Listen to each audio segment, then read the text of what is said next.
నల్గొండ జిల్లా తిప్పర్తి మండలం ఎల్లమ్మగూడెంలో ఉద్రిక్తత చోటు చేసుకుంది. నామినేషన్ వేయకుండా అడ్డుకోవాలని కాంగ్రెస్ నేతలు తన భర్త యాదగిరిని కిడ్నాప్ చేశారని బీఆర్ఎస్ ఆధ్వర్యంలో సర్పంచ్ అభ్యర్థిగా నిలిచిన మామిడి నాగలక్ష్మి ఆరోపించారు. ఉదయం ఇంటి నుంచి వెళ్లిన భర్తను కాంగ్రెస్ నాయకుడు ఉట్కూరి సందీప్ రెడ్డి అపహరించాడని ఆమె తెలిపారు. ఈ ఘటనపై నాగలక్ష్మి బీఆర్ఎస్ జిల్లా అధ్యక్షుడు రవీంద్ర కుమార్ నాయక్, మాజీ ఎమ్మెల్యే భూపాల్ రెడ్డితో కలిసి జిల్లా ఎస్పీ శరత్ చంద్ర పవార్ కు ఫిర్యాదు చేశారు. అనంతరం బీఆర్ఎస్ నేతల సహకారంతో నాగలక్ష్మి నామినేషన్ దాఖలు చేశారు. కారు మాట్లాడతా కిరాయికి అని చెప్పేసి వెళ్దామని రెడీ అయ్యమన్న టైంలో బయటికి వెళ్ళాడు సార్. తర్వాత 10 నిమిషాల తర్వాత ఫోన్ చేస్తే స్విచ్ ఆఫ్ వచ్చింది. నాకు తెలిసింది ఏంటంటే కిడ్నాప్ కాబడ్డాడన్న నా భర్త అర్థమైంది సార్.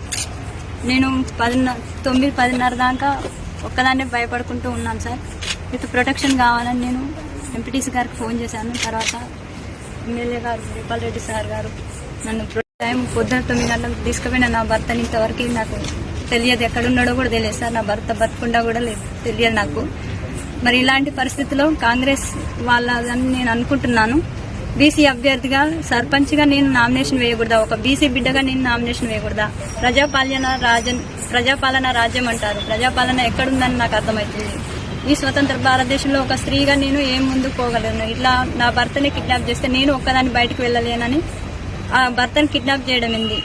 నాకు ఇలాంటి ముందు ఇంకే సమస్యలు ఏమి ఎదురైతాయో నాకు చాలా భయంగా ఉంది. ప్రచారం ఎలా చేసుకోవాలి నాకు అర్థం కావట్లేదు సార్. నాకు న్యాయం చేకూర్చాలని ఎస్పీ గారి దగ్గరికి వచ్చాను.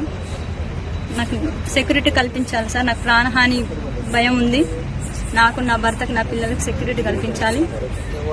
సార్ ఏమన్నాడు? ఎస్పీ గారు ఏమన్నారు? సెక్యూరిటీ పంపిస్తా అన్నాడు, కల్పిస్తా అన్నాడు, రక్షణ కల్పిస్తా అన్నాడు సార్. మీ భర్త గురించి ఏమన్నా?